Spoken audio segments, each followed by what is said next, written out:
أولى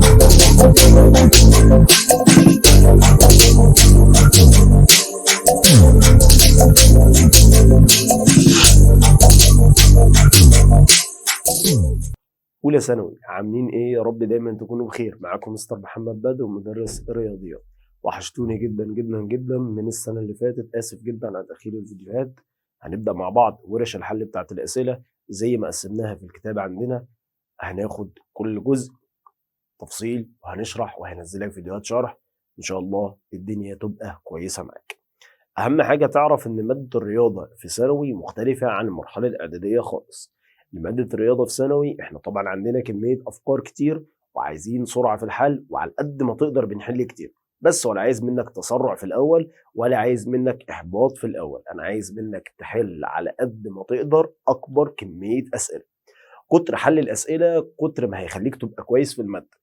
عدم حل الأسئلة مش هيخليك هتبقى الدنيا معاك وحشة جدا.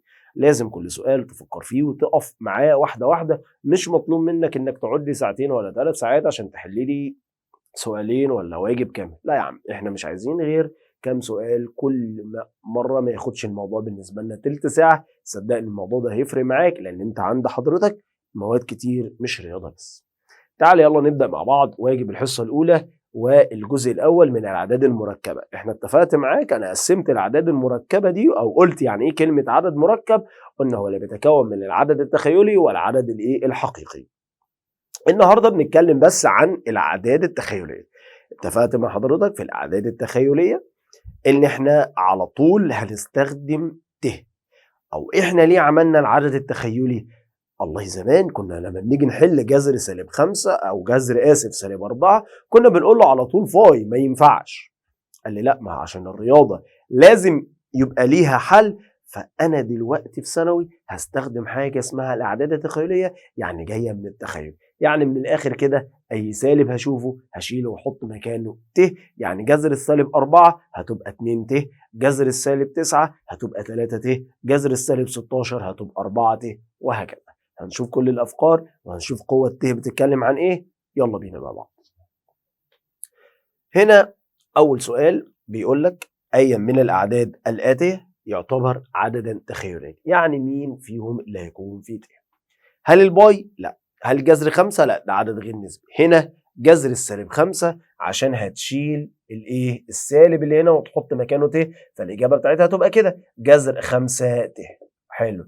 طب ليه يا مستر انت ما خدتش دي؟ حضرتك لما تفك دي بقت -1. -1 يعني عدد حقيقي. عدد يا شباب؟ حقيقي. فما ينفعش اللي احنا ناخدها. ت أس 24. اتفقت معاك ان اي أس انت حضرتك هتاخده وهتمسك الآلة بتاعتك وهتشتغل عليها. طب تعال افكرك، اي أس هقسمه على الأربعة فهيطلع 4 حلول معاك. اي أس انت قسمته على الأربعة، لو لقيت قبل العلامة 25، لو لقيت قبل العلامة 5/10، لو يعني 25% وهنا 5/10، لو لقيت قبل العلامة 75%، لو طلع لك عدد يعني عدد صحيح في الآخر. قال لي والله كل واحدة ليها كده ليها شكل معايا. لو لقيت قبل العلامة 25 يبقى الإجابة بتاعتك هتبقى ت. لو لقيتها 5/10 يبقى الإجابة بتاعتك هتبقى -1 لأنها ت تربيع. لو لقيتها دي هل هتبقى -ت. طب لو لقيت عدد قال يعني الرقم قبل على الأربعة يبقى الإجابة 1. على طول يا شباب هنحل بنفس الطريقة. أي أس هقسمه على الأربعة، طلع لك 25 تبقى الإجابة ت، طلع لك 5/10 تبقى الإجابة -1، طلع لك 75% تبقى الإجابة -ت، طلع لك عدد يعني الرقم قبل على 4 يبقى على طول حضرتك بتختار 1. 24 زي ما أنت عارف إنها بتقبل على الأربعة. طالما ال 24 بتقبل على الأربعة فيها الستة يعني طلع لي عدد على الآلة، يبقى الإجابة من غير ما أفكر 1. كده خلص السؤال. أبسط صورة للمقام ت -45. خلي بالك برضو وملحوظة دي ممكن تتحل بكذا طريقة، بس أنا حابب واخترت الطريقة دي. الأول أتخلص من السالب أنزله في المقام. هعمل كم حاجة بس صغيرة كده، وهتعامل مع ال 45. ال 45 حاجة واحدة هنا. يبقى أنا أول حاجة نزلتها أهو في المقام بتاعك ت 45. اتعامل بقى مع ال 45. يلا امسك لي الآلة بتاعتك، اقسم لي ال 45 على الأربعة. مسكت قسمت 45 على الأربعة، هتلاقيها طلعت عندك على الآلة 25 قبل العلامة. طالما طلعت 25 يبقى الإجابة بتاعتك هنا هتبقى ت. الإجابة بتاعتك هنا هتبقى ايه؟ ت. ارفع دي يعني ارفع الكسر، وكلمة ارفع الكسر يعني غير إشارة، غير الإشارة، والكلام ده مش هعمله غير في ت وسالب ت بس، غير إشارة ت. يعني دي كده بالموجب هنخليها ايه؟ بالسالب، يعني هتبقى سالب ت. في عندك غلطة هنا في الكتاب، هتبقى هو ده الاختيار بتاعك سالب ت. عادي جدا. في السالب يا شباب يا دوبك بس في الت والسالب ت انا هرفع الكسر يعني هغير الاشاره على طول، ونفس الطريقه ونفس كل حاجه، انت بس بتتخلص من السالب. صدقني مع التعود هتبقى سهله. ت اس 26 زائد ت اس 28. فك كل واحده لوحدها. مسكت ال 26 قسمتها على الاربعه. اول ما تمسك ال 26 وتقسمها على الاربعه هتلاقيها جات لك 5/10، يعني الاجابه بتاعتك هتبقى سالب 1. زائد امسك ال 28 اقسمها على الأربعة، هيطلع لك عدد. 28 على 4 احنا عارفين انها فيها الكام؟ السبعة، فكده طلع لك عدد. حلو، يبقى هنا 1. كمل بقى شغلك العادي. سالب 1 زائد 1 يبقى الإجابة بتاعت حضرتك 0. إشارتين مختلفين، يبقى بنعمل ايه يا شباب؟ بنطرح. قرش قرش. مش عارف ايه قرش دي بس قشطة. ثانوية عامة عايزة واحد حابب الحوار، وانا عارفكم ايه بسم الله ما شاء الله مش متعودين على مروح المدرسه ورحت المدرسه، مش متعودين على مش عارف ايه ورحت، فانا حاسس بيكم يعني انكم قرفانين، فمش مهم يا شباب. يعني 3 سنين من عمرنا هيعدوا في ثانيه، مش هتحس بيهم اصلا. 1 زائد ت، دي ت يا شباب مفيش حاجه هنا، يبقى 1 زائد ت. كمل معايا. الت تربيع بسالب 1 يبقى موجب في سالب بسالب يبقى سالب 1. كمل معايا. الت اس 3 بسالب ت وخدناها في الحصه، سالب في موجب بسالب ادي ت. كمل معايا. الت اس 4 بواحد.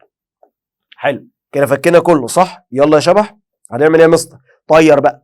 الموجب يروح مع السالب اهو، الموجب راح مع السالب، الموجب راح مع السالب، مين اللي فضل؟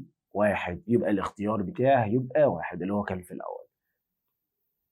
سهله سهله. نفك تاني. الواحد زي ما هو، الت زي ما هي، الت تربيع بسالب 1، الت اس 3 بسالب ت، الت اس 4 بواحد، الموجب راح مع السالب، الموجب راح مع السالب، يبقى كده اللي فاضل لي في الاخر ايه؟ الواحد. يبقى الاختيار بتاعك هيبقى 1. ت اس 2 ت اس 8 ن ناقص 3. اتفقت معاك ان في الحصه ان لما يدي لك علامه ناقص افتكر كده قوانين الاسس اللي عند الطرح عند القسمه بطرح الاسس، فلما تبقى طرح حولها لعمليه قسمه، ولما تبقى جمع حولها لعمليه ضرب. يبقى تاني لما الاقيها طرح يبقى احولها لعمليه قسمه، اقسم واحولها لعمليه قسمه. لما تبقى جمع احولها لعمليه ضرب. تفتكر كده خدنا عند الضرب بنجمع الاسس، عند القسمه بنطرح الاسس.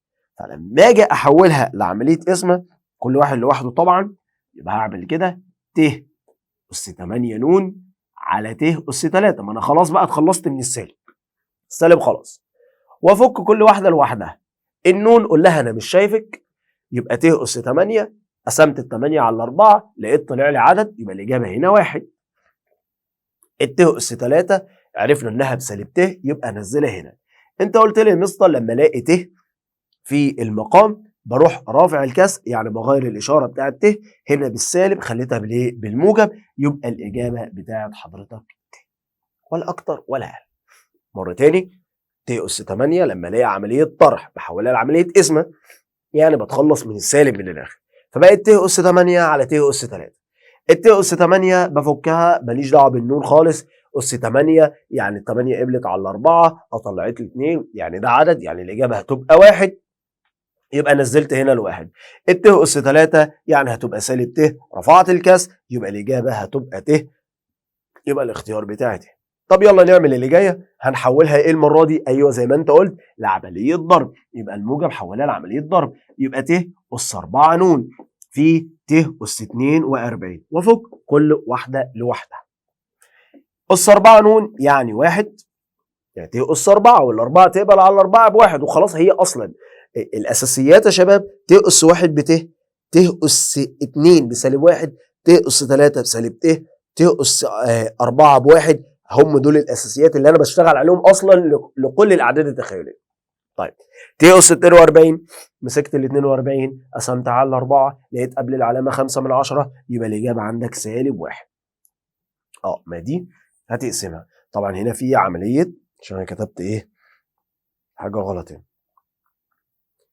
في عملية في هنا هتبقى الإجابة بتاعتك سالب 1. واحد بقى في سالب 1 موجب في سالب بسالب 1 في 1 بواحد، يبقى الاختيار بتاعك هيبقى سالب 1. يبقى آخر مرة طرح اسمه جمع ضرب، طرح اسمه جمع ضرب، طرح اسمه جمع ضرب، عشان هتلاقي السؤال ده بيتكرر كتير في حاجات كتير، فخد بالك بالله عليك. يلا يا سيدي نشوف الأسئلة اللي بعدها في صفحة 2 في الكتاب بتاعك، وبنراجع على كل اللي احنا خدناه جوه الحصة. جذر 2 في جذر السالب 8. اتفقت معاك أي سالب بشوفه في الجذر بشيله وأحط مكانه ت. خدنا في إعدادي لما نلاقي جذرين مختلفين بننزل الجذر ونضرب الرقمين اللي تحت الجذر، يعني بناخد جذر مشترك والت هتفضل زي ما هي. 2 في 8 ب 16 والت هتفضل زي ما هي. جذر 16 4 والت هتفضل زي ما هي. يبقى الاختيار بتاعك هيبقى ايه؟ 4 ت. خلص الحوار. ماشي. يبقى انت كده ايه؟ فكيت واحده واحده. هتمسك جذر 2 في جذر 8 هتلاقي على طول بيطلع لك 4 على الآلة، يبقى والت هتفضل زي ما هي عشان السالب اللي جنبها. طب يلا تاني. اشيل السالب واحط مكانه ت، اشيل السالب واحط مكانه ت، اخد جذر واحد مشترك 18 في 12.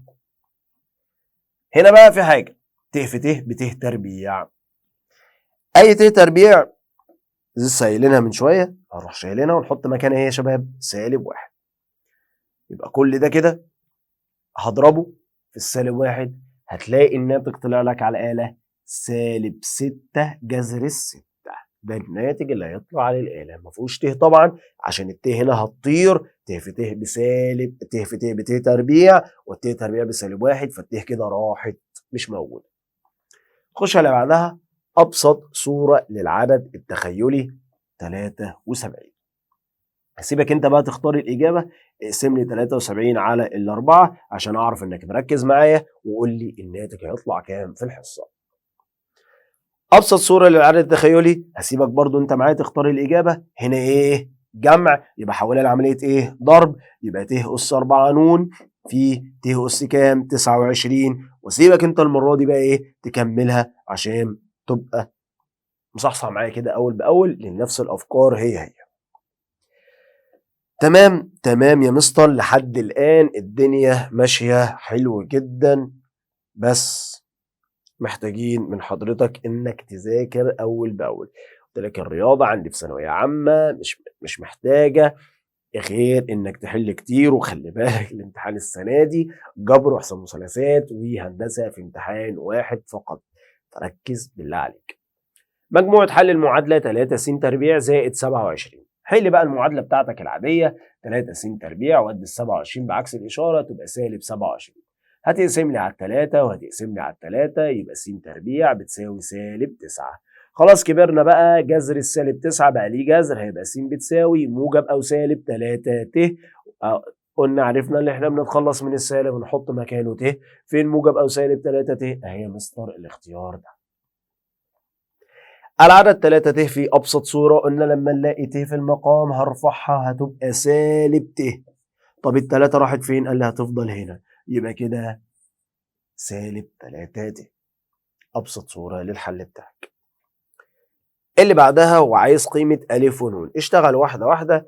قلنا هنا لما يطلب أي رموز فأنا بشتغل ده كده اسمه عدد مركب، فالعدد المركب هناخد الحقيقي مع الحقيقي. الحقيقي يا شباب اللي هو ما فيهوش ت، واخد التخيلي مع التخيلي وكل واحد لوحده.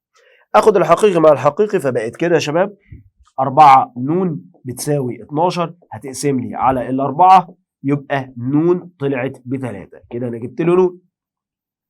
تخيلي مع تخيلي يبقى 3 أ والت راحت مع الت، وهنا 27 قسمت على ال3 يبقى أ طلعت بسالب 9. كده انت معاك ن ومعاك أ. هو عايز أ زائد ن، الألف بسالب 9 والنون ب3، -9 زائد 3 تبقى الإجابة -6. يبقى الاختيار ده.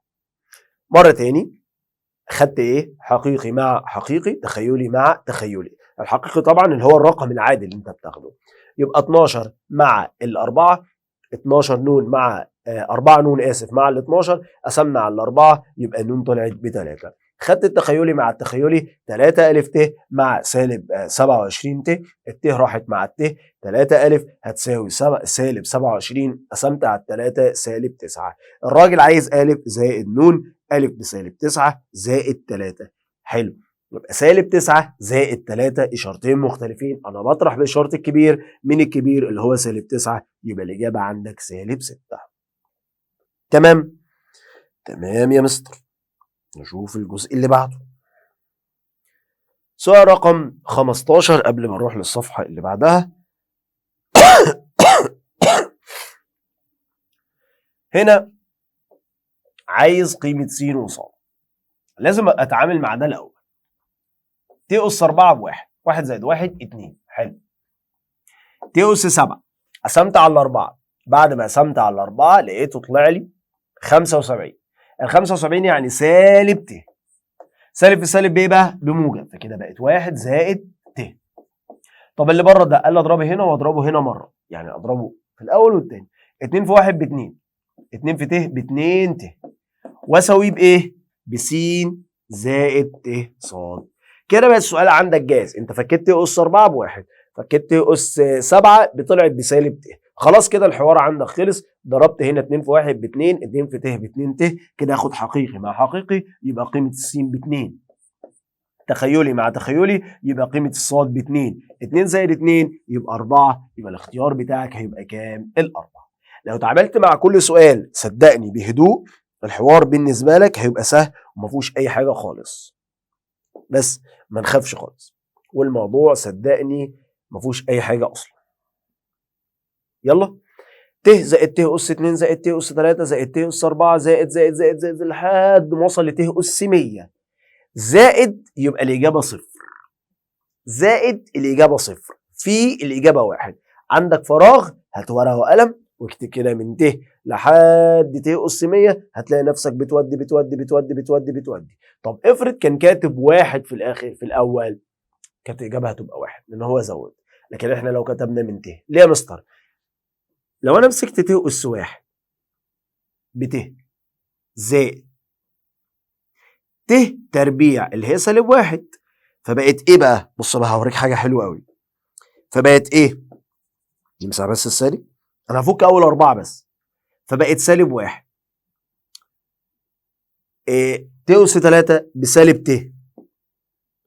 طب ت اس 4 ب1. انا كده خدت اول 4 ودول راح، يعني دي راحت مع دي، الموجب راح مع السالب والموجب راح مع السالب، فمفيش حاجه هنا صفر. طب ما ال100 فيها 25، 25 4 بنفس الطريقه. طب ما كده في الاخر هتبقى ايه؟ صفر. يبقى على طول هتبقى صفر. ماشي. طب اللي بعدها قال لي لا، وهتعملها زي اللي فوق. فك دي بسالب 1، فك دي هتبقى سالب ت. جمع بقى 3 زائد 3 ت، موجب في سالب بسالب، 3 في 1 ب3 زائد، لا موجب في سالب بسالب، امسح الموجب ده، موجب في سالب بسالب، 3 في ت ب3 ت. مين اللي هيروح؟ قال لي بص، الموجب ياخد السالب ويمشي، الموجب ياخد السالب ويمشي. الحق يا مستر، دي طلعت برضه صفر. حصل 3 في ت في 3 ت في 3 ت تربيع في 3 ت تكعيب. فك الت تربيع بسالب 1، الت اس 3 بسالب ت، وتعامل بنفس الطريقه. 3 في 3 في 3 في 3 بكام؟ ب81. لا يا مستر في سوالب، حاضر نمشي واحده واحده. 3 في 3، بص همشي لك واحده واحده. 3 في 3 ب9 يبقى 9 ت. في دي كام؟ سالب 3 اهو، همشي معاك واحده واحده. دي كام؟ سالب 3 ت اهو، مشيت معاك واحده واحده اهو. ادي 9 ت في سالب في سالب بموجب 3 في 3، 3 في 3 ب 9 ت تربيع. ت زي ما هي. بص ايه اللي هيحصل، 9 في 9 ب 81، ت في ت ب ت تربيع. اي ت تربيع اشيلها واحط مكانها كام؟ سالب 1. 81 في سالب 1 هتبقى سالب 81. يعني السالب اوعى تنساه جه تاني بسبب الت في الت. تمام؟ تمام. خش على اللي بعدها واحده واحده يا شباب. السؤال اللي ما استوعبتوش عيد تاني مره واثنين وثلاثه. طيب جذر السالب 9 اشيلها واحط ايه؟ ايوه خلاص بقى انا علمتك بقى. اشيلها واحط ت في السالب 1 اشيله واحط ت. جذر التسعة 3 ت. جذر الواحد على 9 تلت ت. التلاتة راحت مع التلاتة، 3 في ت بواحد، ت في ت بت تربيع. اروح شايل الت تربيع واحط مكانها ايه؟ سالب 1. عايز تضربها 3 في تلت بواحد، ت في ت بت تربيع. طب الت تربيع لما تفكها قلب سالب 1 ولا اكتر ولا اقل. 3 ت في تلت الت تاني اهو عشان اريحك، 3 في تلت اكن دي على واحد، بسط المقام في مقام، 3 في 1 ب3، 1 في 3 ب3، 3 على 3 فيها الواحد يا شباب. خلاص يبقى الحوار خلص، ما تقعدش بقى ترغي كتير. كل الاعداد الحقيقيه، كل الاعداد الاتيه غير حقيقيه ما عدا واحد، كلهم غير حقيقيين ما عدا واحد بس. كل الاعداد الاتيه غير حقيقيه، يعني كلها اعداد تخيليه ما عدا واحد بس هو اللي يطلع مش عدد، هيطلع عدد حقيقي. اهو الاختيار الاولاني. وهنعرف ليه في الفيديو بتاع الحصه الثانيه، مش هدخلك فيها في متاهات. لما دي تفكها هتفكها ازاي؟ قال لي هفكها 1 زائد ت، والاربعه دي هحولها 2 في 2 يعني قوس تربيعي. وهتعرفها كتير قوي الحصه الجايه. 1 في 1 بواحد، ت في ت بت تربيع، اول في تاني في 2 من غير ما اغير الاشاره. فاكر كنا بنفك قوس التربيع ازاي؟ اول في اول، تاني في تاني، اول في تاني في 2 وسيب الاشاره. دي سالب 1 دي راحت مع دي، اتفضل 2 ت الكل اس 2، 2 في 2 ب4 يبقى ت تربيع. اشيل الت تربيع واحط سالب 1. 4 في سالب 1 بسالب 4، ده طلع عدد حقيقي، وهو بيقول لي كل الاعداد الاتيه غير حقيقيه ما عدا، يبقى الاختيار بتاعي يبقى ماشي. خش على السؤال اللي بعده.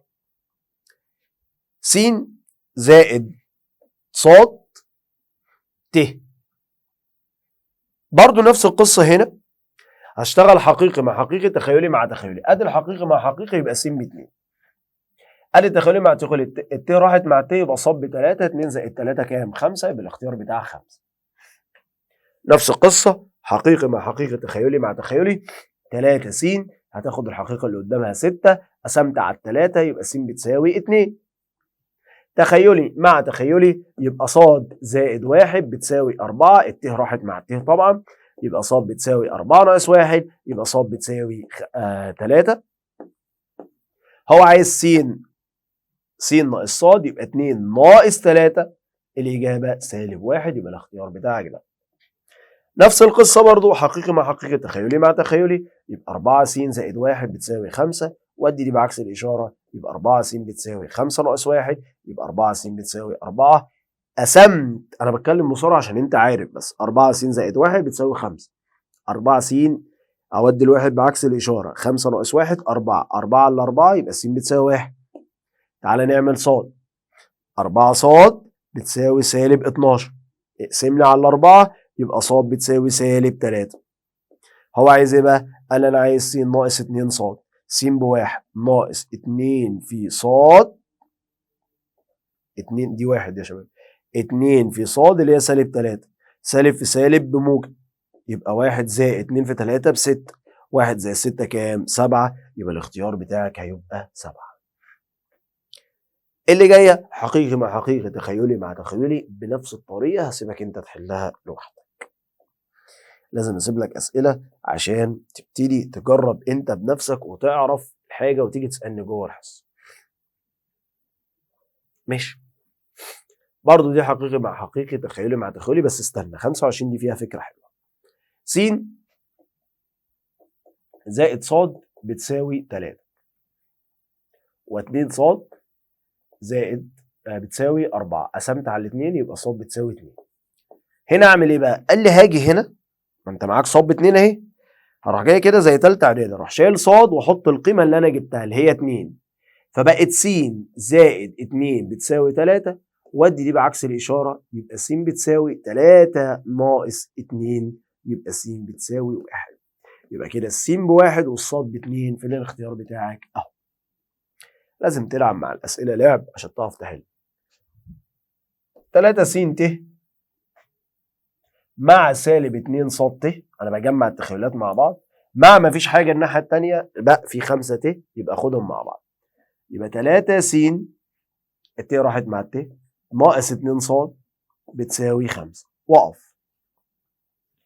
ص مفيش حاجه الناحيه الثانيه، ومفيش حاجه، يبقى الاجابه هتبقى مفيش حاجه الناحيه الثانيه، يبقى الاجابه بتاعتك هنا هتبقى كام؟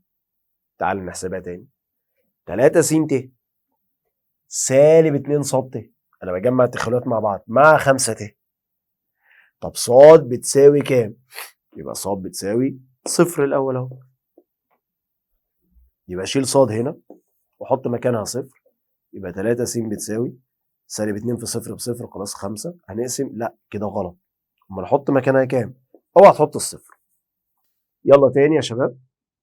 3 اهو، نبدا تاني مع السؤال ده. 3 س ت زائد ص اسف ناقص، انا هجيبها لك واحده واحده اهو بالترتيب اهو عشان ما تتوهش مني. شيل الت. 3 س ناقص 2 ص بتساوي كام؟ 5. ركز معايا بقى في اللي جايه. ص مع الواحد، ص زائد 1 بتساوي 0 عشان احنا نسينا الواحد.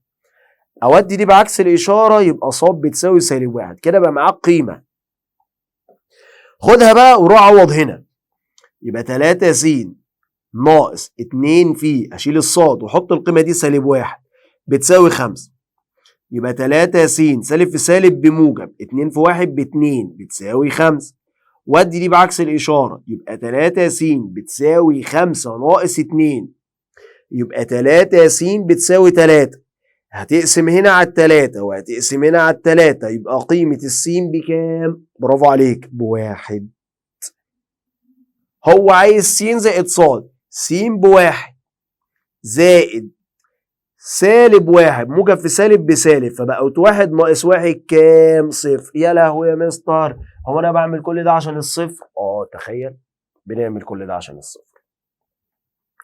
طب يلا اللي بعدها، اللي بعدها اجمل منها، اللي بعدها لذيذة. يلا 2 س، هكتبها هنا عشان تشوف. 2 س ناقص ص بتساوي، يا حقيقي يا حقيقي اهو 5. طب اعمل ايه؟ اسكت، خش على اللي بعدها. س ناقص 2 ص، الت راحت مع الت، مفيش حاجه تتكتب، هتبقى 1. يا مستر انا شفت الشكل ده قبل كده. ايوه، اللي انت فكرت فيه السنه اللي فاتت، معادلتين تحت بعض وعوض. يا لهوي يا مستر، تاني؟ تاني وتالت ورابع. فين الموجب السالب؟ مفيش موجب وسالب، اختار اللي انت عايزه. هضرب هنا يا مستر في سالب 2 عشان احولها لموجب. سالب 2 في 2 بسالب 4 س، سالب في سالب بموجب، 2 في ص ب2 ص، سالب 2 في 5 بسالب 10، واللي تحت تنزل زي ما هي. شغل السنة اللي فاتت بكله. دول راحوا مع بعض، سالب 4 زائد 1 يبقى الإجابة سالب 3. سالب 10 زائد 1 الإجابة سالب 9. السالب راح مع السالب، 9 على 3 يبقى قيمة س ب3. جبنا س. ارجع تاني واعوض في المعادلة اللي تختارها. اعوض في المعادلة مثلا رقم 1، يبقى 2 في 3 ناقص ص بتساوي 5. 2 في 3 ب6 ناقص ص بتساوي 5. واديها بعكس الإشارة يبقى سالب ص بتساوي 5 ناقص 6، يبقى سالب ص بتساوي سالب 1. السالب راح مع السالب يبقى ص بتساوي 1. انت عايز ايه يا عم؟ انا عايز س ناقص 2 ص. السين بكام يا شباب؟ ب3 ناقص 2 في الصاد بكام يا شباب؟ ب1. 2 في 1 ب2. 3 ناقص 2 1. يبقى الاختيار بتاعك ده واشطب الواحد ده اللي هو السالب اصلا. حلوه؟ لا يا مستر مش حلوه بصراحه، يعني كتير قوي انت عمال تفكرني والافكار كلها دخلت في بعض. عارف والله كل الكلام ده انا عارفه، بس هي الماده لازم نتعامل كده. هو في الاول بس، وصدقني والله العظيم الموضوع هيمشي مع كتر الحل. مش لازم انك تكمل معايا يعني انا مثلا احنا في سؤال داخلين في سؤال رقم 28، مش لازم تبقى قاعد لحد دلوقتي 28. يا عم قسم وقت، خد 20 سؤال، خد 15 سؤال، قسم وقتك زي ما انت عايز. المهم في الاخر انك تبتدي تحل. نروح لسؤال رقم 28، كان واقف مع الناس برضو. تعال نشوف بيتكلم عن ايه. س زائد ص الكل تربيع. س زائد ص الكل تربيع بتساوي الناحية التانية فين الحقيقي بتاعها 4. ماشي. على فكرة هنا ممكن ناخد الجذر التربيعي، يبقى س زائد ص بتساوي 2. واقف. الناحية التانية التخيلي س ناقص ص، س ناقص ص ت، ومفيش حاجة الناحية التانية. س ناقص ص مفيش حاجة الناحية التانية للتخيل، فحطيت مثلا صفر بس. رحت جايب الاتنين دول تحت بعض، س زائد ص بتساوي 2 وس ناقص ص بتساوي 0. رحت اعمل دي راحت مع دي، س وس 2 س، 2 زائد 0 2، قسمت على الاتنين يبقى قيمة س طلعت ب1. جيت عوضت باللي فوق، 1 زائد ص بتساوي 2، وديت دي بعكس الإشارة يبقى ص بتساوي 2 ناقص 1 يبقى ص بتساوي 1. في واحد هنا قال يا مستر مفيش غير موجب وسالب 1، في موجب وسالب 1. عارف ليه؟ ارجع كده معايا، بس انا ما رضيتش اقولها في الاول. هو احنا مش لما نجيب الجذر واحده بالموجب واحده بالسالب؟ ما انت كده يا باشا هتحلها مرتين، مره هتخلي دي بالموجب ومره هتخليها برضو بالايه؟ بالسالب. فمره هتنزل مره هتنزل بالموجب زي ما احنا عليناها فطلعت 1، ومره لما تنزل بالسالب هتبقى سالب 3 بقى. لا مش هتبقى سالب 3. تعال، ما انت لما تاخدها مره بالسالب اهي سالب 1. طب استنى سيبنا من السؤال ده خالص، تعال نحلها المرتين عشان تستريح. اهي س زائد ص الكل تربيع بتساوي 4، خدنا الجذر يبقى س زائد ص بتساوي موجب او سالب 2. اهي واصله. مره هاخدها اهو س زائد ص بتساوي سالب 2، ومره هاخدها س زائد ص بتساوي 2، ودي تحتها س ناقص ص تمام بتساوي 0، وهنا س ناقص ص بتساوي 0. اللي انا هعمله ده كأن واحد لسه ما عرفش يحل، فانا بجرب بس مش اكتر. ده راحت مع دي 2 س، هنا سالب 2 يبقى س طلعت بايه؟ بسالب 1. هاجي اعوض في الاولى، يبقى هنا سالب 1 زائد ص بتساوي سالب 2، وادي دي بعكس الاشاره يبقى ص بتساوي سالب 2 زائد 1، يبقى قيمه الص طلعت بسالب 1. يبقى كده 1 سالب 1 وسالب 1، هنا طلعت كده. تعالى بقى هنا دي راحت مع دي، اتفضل 2 س بتساوي 2، قسمت على الاثنين يبقى قيمة س طلعت ب1. عوضت في الأولى يبقى 1 زائد ص بتساوي 2، ودي بعكس الإشارة يبقى ص بتساوي 2 ناقص 1 يبقى ص بتساوي 1. الحق دي مرة طلعت هنا 1 1 ومرة طلعت هنا ايه؟ سالب 1 1، يبقى الاختيار بتاعك هيبقى كام؟ سالب موجب أو سالب 1، موجب أو سالب 1، وريح دماغك خالص. سهلة سهلة ملهاش أي حاجة، بس هي محتاجة تعود مننا ولا أكتر ولا أقل. طيب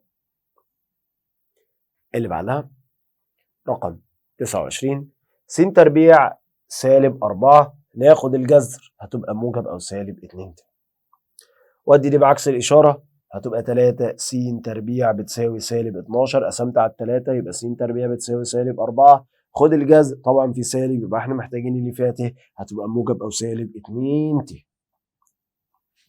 ماشي. خش على الجزئية اللي بعدها رقم 31 وآخر سؤالين اختار معاك. 4 س تربيع زائد 100 ودي ال 100 بعكس الإشارة يبقى 4 س تربيع بتساوي 75 ناقص 100. يبقى 4 س تربيع بتساوي 75 ناقص 100 يبقى الإجابة كام؟ 25 سالب 25. يبقى هنا 4 س تربيع بتساوي سالب 25 على الأربعة. شيل بقى الأربعة من هنا أهو، شيل الأربعة من هنا.